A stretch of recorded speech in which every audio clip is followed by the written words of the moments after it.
안녕하세요. 로봇을 읽다 기록하다 로봇진입니다. 여러분, 만약에 로봇 스님이 설법을 하고 로봇 신부님이 여러분의 죄를 사해준다면 어떨까요?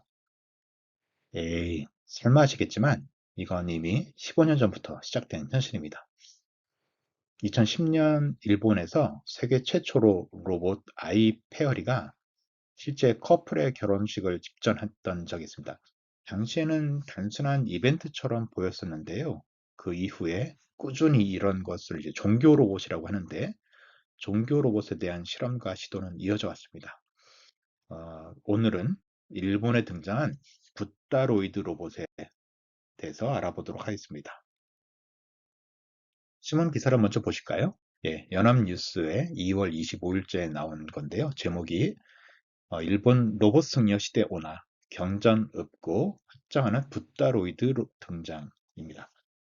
붓다의 휴머노이드에서 붓다로이드라고 이름을 붙였는데요. 조금 더 기사를 자세히 볼까요? 네. 이 로봇에는 휴머노이드 로봇인데 그 생성형 AI, 아마 챗 GPT로 만든 어, 붓다봇 플러스라는 생성형 AI를 이 휴머니드 로봇에 탑재한 거라고 합니다. 이 휴머니드 로봇은 유니트리 로봇을 기반으로 했다고 하고요. 음, 왜 이런 로봇이 나왔을까?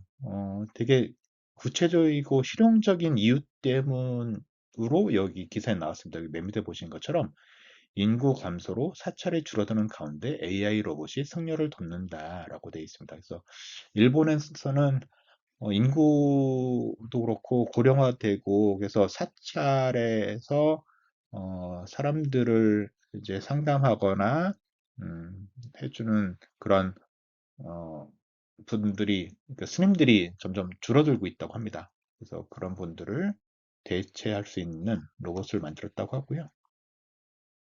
혹시 어떤 모습인가 한번 보실까요?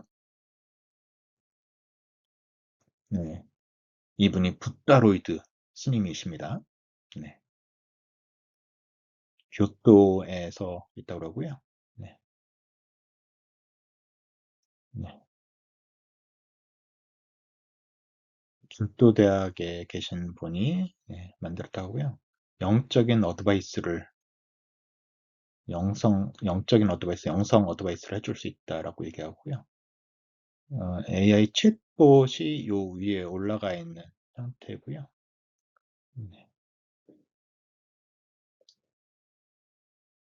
옷을 입혀놓으니까 정말 스님처럼 보이죠? 네. 얼굴도 완전 이렇게 마스크를 쓴다면 네, 정말 스님처럼 보일 것 같습니다. 이런 립다로이드 로봇이 등장했는데 이게 어떤 점에서 좋을까요? 저는 한 세 가지로 생각을 하고 있습니다. 먼저 불구 경전의 지혜를 집대성했다라고 할 수 있는데요. 예전에는 그러니까 정말 15년 전에 처음 나왔을 때, 그 이후에 계속 실험했을 때는 단순히 뭐 이렇게 간단한 축하, 이렇게 덕담 이런 거를 해준 거에 그쳤다면 점점 더 우리가 AI가 발전하기 때문에 생성형 AI가 발전하기 때문에 그런 걸 통해서 수많은 불경들을 학습한 AI가 이게 스님 대신 더 정확한 법문을 들려줄 수 있는 거죠. 이 여기 붓다로이드에 있는 이 붓다봇도 원래 이 챗봇, 그러니까 이게 휴머니드 로봇에 들어간 챗봇이 2021년부터 개발되었다고 합니다. 예, 그 불교 경전 중에 가장 오래됐다고 여겨지는 수타 니파타라는 경전의 일본어 번역본을 제공한다고 하고요.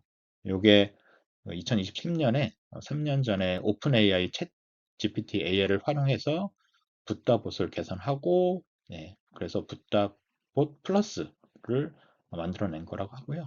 영어 버전도 있다고 합니다. 그래서 이런 것들이 있고요.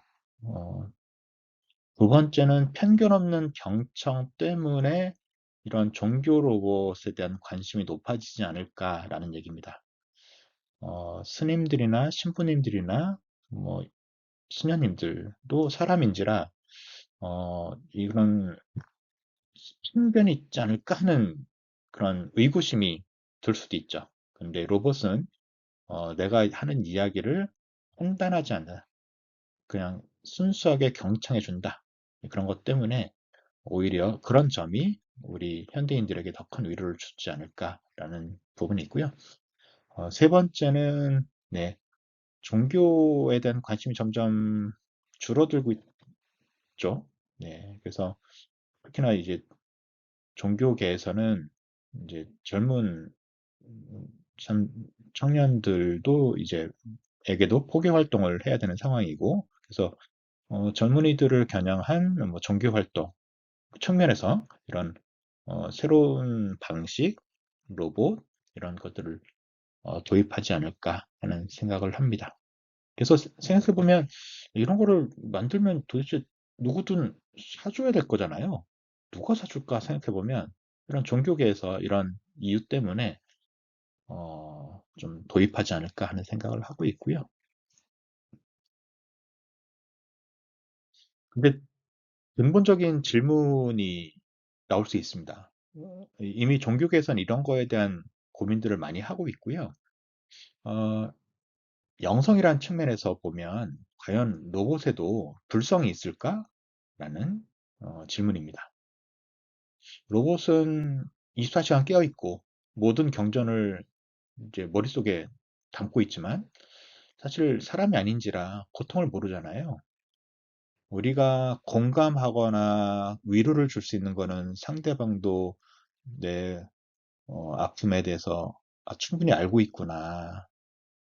또는 나와 유사한 것을 겪어봤거나 이럴 때 더 큰 위로를 받잖아요. 근데 로봇은 고통을 모르는데 그런 모르는 내 고통을 짐작이라도 할까 하는 존재에게 위로받을 준비가 여러분은 되셨나요?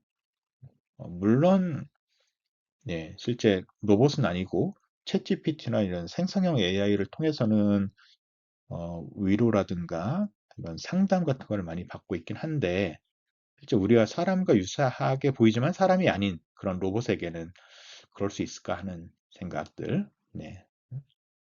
또는 불성이 없을 것 같은 로봇인데 불심에 대한 이야기를 그 로봇에게 듣는다는 것을 사람들은 어떻게 받아들일까 하는 생각도 좀 해볼 수 있을 것 같고요. 과거에는 종교 로봇이 약간 신비함? 와, 이런 도구였다면 현대의 AI 로봇은 어쨌든 경전을 머릿속에 담은 데이터 기반의 상담자가 된 거죠. 그래서 기술은 되게 발전했습니다. 예전에 비해서. 그렇지만 여전히 영혼 없는 기계에 대한 인간의 거부감, 이것을 어떻게 할 것인가에 대한 고민이 있는 것이고요. 재미난 연구 결과가 하나 있는데요. 일본에서 예전에 지금 보여드리는 예, 로봇 말고요. 예전에 코다이치라는 사찰에서 설법을 하는 마인다라는 휴머니드 로봇이 있었다고 합니다. 이 로봇에 대해서 미국 시카고 대학 경영대학원 연구진들이 연구를 한 건데요. 이 신자들에게 이 휴머니드 로봇이 설법을 한 것에 대해서 네, 그 연구팀이 이제 그 마인다 로봇의 설법을 듣고 나온 사람 398명한테 설문조사를 했는데 어, 신자들은 로봇에 대해서 특히 사람 승려에 비해서는 낮은 신뢰도를 보였다고 합니다. 그리고 인간 사람 승려의 설법을 들은 사람보다도 시주도 적게 했다고 하고요. 사람들은 로봇스님의 설법이 내용적으로는 더 완벽하겠죠? 훌륭하겠죠? 그렇지만 인간 스님보다 신뢰도가 낮다고 느끼고 그 기부금, 그 시주도 적게 내는 경향이 있다고 합니다. 결국 로봇이 고통을 겪어본 적이 없는데 어떻게 위로하느냐?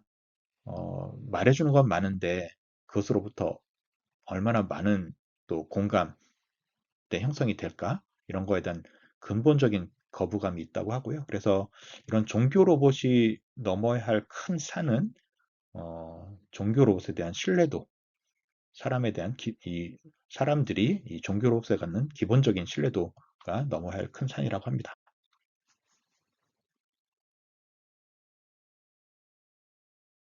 네, 여러분, 오늘의 로봇 뉴스 어떠셨나요? 네, 데이터는 완벽하지만 고통은 모르는 로봇.